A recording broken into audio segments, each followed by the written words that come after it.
Konstantin Korotkov is a professor of physics at St. Petersburg Tech University in Russia. He is the inventor of the world's first camera that can see deep into the human aura's energy field and information band. It is called the GDV. The computer software reads the data the GDV provides on an individual's auric field. It can see breaks in the energy field, early signs of damage to organs, and changes in the field due to higher states of consciousness, the amplitude of energy coming out of all 7 energy centers, how well the 7 energy centers communicate with each other, and even mental telepathy and healing.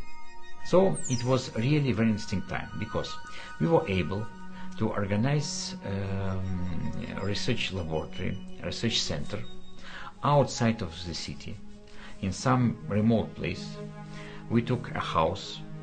In this house we put all possible equipment that we were able to think of by that time, and we've been selecting and inviting people who was really talented clairvoyants and talented psychic people, and then we trained them how to operate with each other, how to deal with telepathic communications, and we've been measuring all this process. So it was many sessions like this, several years. It was very interesting results, and everything we published secret reports on this. Of course, it never been published in any journal, but we have proven that telepathic communication with people is really possible. And it was done on very precise scientific basis. But our approach was different from approach of Russell Targ or some other researchers in the world. First step was to select specific people, to find out people who can do something and who communicate with each other. And I am absolutely sure that really effective communication comes between people who are really attuned to each other, who have this very, very special entanglement to each other.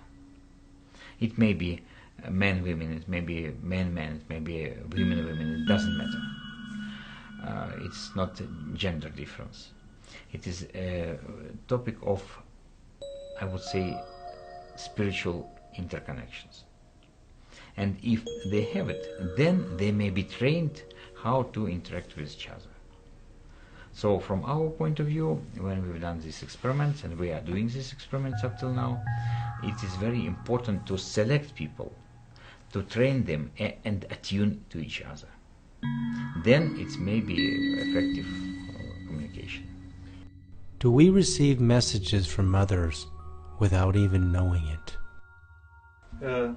This was a study to show is it possible to send and quantify, measure energy of healing, loving energy, sending.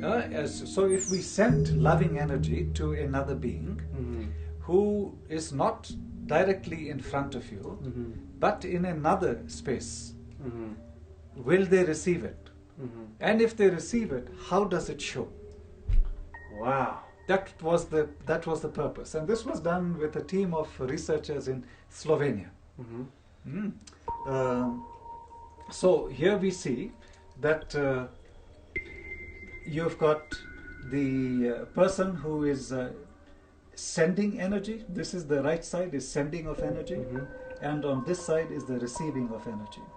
So from the right side, when you talk about, because the emotional heart is on the right, it is sending, so there is a little burst, and of course these bursts are captured. And it's separate from the body. It's leaving, this burst is leaving the body. Indeed. Oh, that's amazing. And the receiver is receiving it.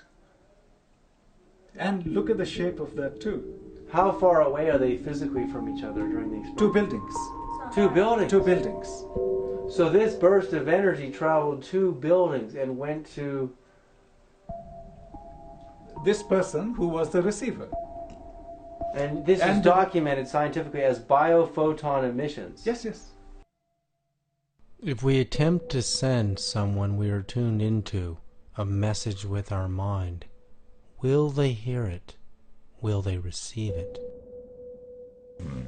Protocol where we have instruments on both people, both sender and receiver, and they physically situated in different places, and it may be in different places in Moscow and St. Petersburg, or Moscow to St. Petersburg, or Himalaya to Moscow, Nepal to Moscow, Venezuela to Moscow. So we did a lot of experiments of this kind. In any situation we have time that is correlated to astronomical time, and it's all now possible by GPS to correlate all this. And we were able, and we are measuring moment of sending emotion, because we are sending not images, not some pictures, not letters, but we are sending emotions. And they aim to detect those emotions on the other end. So we are measuring sending and response from biophysical measurements. This is electroencephalography, electrophotonics, and balancing platform. So we can really detect the moments of sending and receiving. And in all our experiments, it demonstrated that it is no time shift. Not zero. Zero. Instantaneous action at a distance. Absolutely. Instantaneous effect.